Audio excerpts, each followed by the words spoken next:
Welcome to Anisha education centre YouTube channel.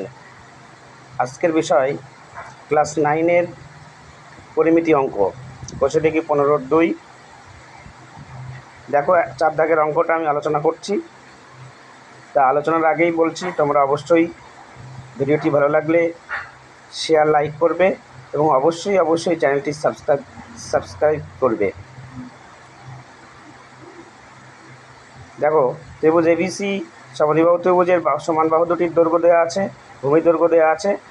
ত্রিভুজ ABC এর ক্ষেত্রফল ফর্মুলাটা দিয়েছি, হাফ ইন্টু ভূমি ইন্টু সমানবাহু স্কোয়ার বাই ভূমি বাই 2 স্কোয়ার বর্গ একক। তারপরে ভূমি বসিয়ে দিয়েছি, সমানবাহু বসিয়ে দিয়েছি, যেখানে যা আছে বসিয়ে দিয়েছি। অঙ্ক কমপ্লিট। ক্যালকুলেশন করলে অঙ্ক কমপ্লিট। এর পরের ভিডিও পেতে অবশ্যই চ্যানেলটি সাবস্ক্রাইব করবে, তাহলে পরের অঙ্কগুলোও পাবে।